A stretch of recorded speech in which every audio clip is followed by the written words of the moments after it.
Dear student, this is your English teacher Vijay, and today I'm going to describe some question answers about the first lesson, the last lesson of your Flamingo book.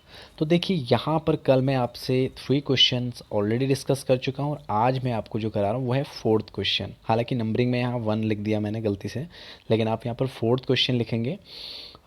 देखिए first question आज का जो हमारा है उसको सबसे पहले देख लेते हैं, उसके बाद 1 बाय 1 हर क्वेश्चन को एक्सप्लेनेशन के थ्रू समझेंगे और उसके बाद आप लिखेंगे, क्योंकि देखिए समझने के बाद लिखना काफ़ी आसान हो जाता है। तो देखिए फर्स्ट क्वेश्चन है, यानी आपके लिए 4th क्वेश्चन है, why was Franz is great fear when he started for school.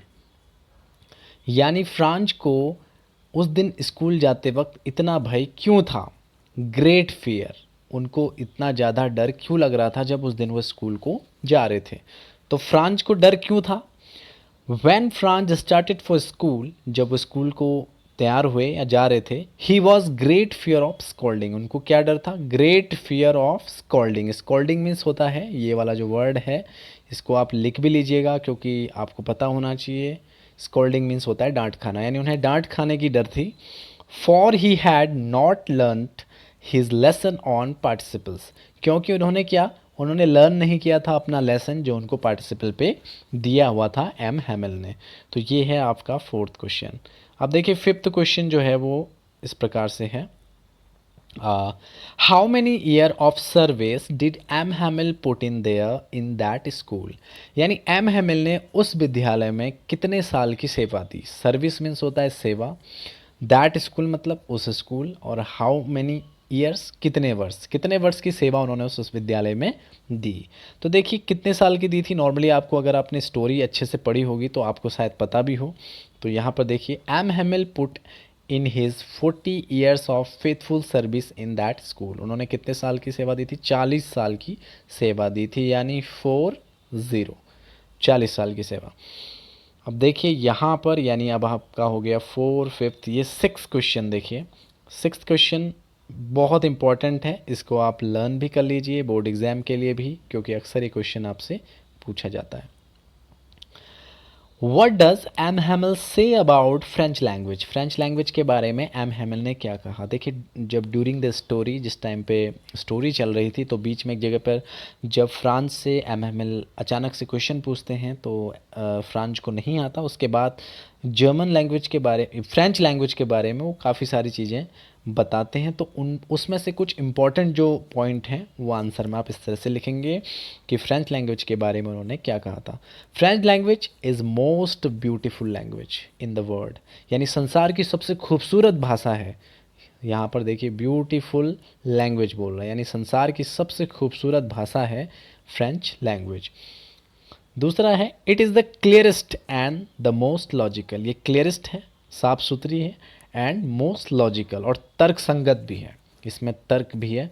We must guard it, हमें इसकी सुरक्षा करनी चाहिए। Among them and never forget it, और साथ ही साथ इसको कभी भी नहीं भूलना चाहिए। देखिए मैंने इसमें कुछ चीज़ें शॉर्ट करी हैं, हालांकि इसमें वो भी बता रहे थे कि लैंग्वेज हमारा वो वेपन है, वो की है जो हमें इंस्लैप्ड में जब हम कभी चले जाते हैं, जब हम दास हो जाते हैं किसी के, या फिर जिस तरह से गुलाम हो जाते हैं, तो उससे हमें बाहर निकालती है, की का काम करती है। लेकिन आप इतना याद रख लें, जैसे कि इसमें बताया कि French language is the most beautiful language in the world, it is the clearest and the most logical, we must guard it, हमें इसकी सुरक्षा करनी थी अपने बीच। Them and never forget it, और इसको कभी भी नहीं भूलना चाहिए। The last question of the day, देखिए इसको भी आप अच्छे से समझ लीजिएगा, ये क्वेश्चन भी बहुत अच्छा है। देखिए why did Franz prize the courage of M Hamel. बहुत अच्छा क्वेश्चन है। फ्रांज ने एम हैमिल के साहस जो है, देखिए करेज मीन्स क्या होता है, साहस, तो साहस को प्राइज किया, यानी यहाँ प्राइज का मतलब होता है प्रशंसा, यानी उनके साहस की प्रशंसा किस प्रकार की। अब देखिए स्टोरी के एंड के टाइम आपने देखा कि एम हैमिल काफ़ी इमोशनल थे, क्योंकि 40 ईयर सर्विस के बाद वो स्कूल लीव करने वाले थे, और उनके अंदर बहुत सारे ऐसे इमोशंस उस वक्त क्रिएट हो रहे थे, बिल्डअप हो रहे थे। इनके बावजूद उन्होंने हर एक चीज़ को पढ़ाया। तो इसीलिए यहाँ पर एक क्वेश्चन पूछा गया कि why did Franz prize the courage of M Hamel, यानी जो फ्रांज है वो एम हैमिल की साहस की प्रशंसा क्यों करता है। क्यों किया उसने? तो देखिए यहाँ पर M Hamel and his family had to leave the country next day. सबसे इंपॉर्टेंट तो यही है कि एम हेमिल और उनके परिवार को अगले ही दिन कंट्री को छोड़ के जाना था। और साथ ही साथ यहाँ पर आगे है, तो उससे आगे देखिए इस पॉइंट पे, even then he taught everything according to the time table with a great patience. इसके बावजूद, क्योंकि उनको अगले दिन जाना था, उन्होंने सब कुछ पढ़ाया एकदम टाइम टेबल के अकॉर्डिंग, और वो भी ग्रेट पेशेंस के साथ, बहुत ही धैर्य के साथ उन्होंने सब चीज़ें पढ़ाई। It must have broken his heart to leave his residence. देखिए रेसिडेंस वो स्थान होता है जहाँ इंसान रहता है, उस क्षेत्र को छोड़ने में वाकई जो उनका दिल है वो जरूर टूटा होगा। यहाँ पर सिंपली बात है, इट मस्ट हैव ब्रोकन, मतलब दिल टूटना लाजमी है ऐसे वक्त पर जब आप इतने साल की सेवा देके और किसी स्थान को छोड़ रहे हो।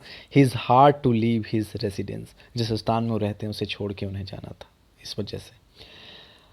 उस garden and the school where he passed his 40 year of life, उस गार्डन को, जो बगीचा उन्होंने खुद तैयार किया था, क्रिएट किया था, और साथ ही साथ उस विद्यालय को, उस स्कूल को जहां उन्होंने लगभग 40 साल स्पेंड किए थे। तो बहुत ही अच्छे क्वेश्चंस हैं, इमोशंस भी इनमें कनेक्टेड हो रहे हैं। तो देखिए आप इन क्वेश्चंस को बहुत अच्छे से अपनी कॉपी में कर लेंगे और मुझे चेक कराएंगे अपनी नोटबुक में, ठीक है। तो फिलहाल के लिए thanks for watching this video and share with your all friends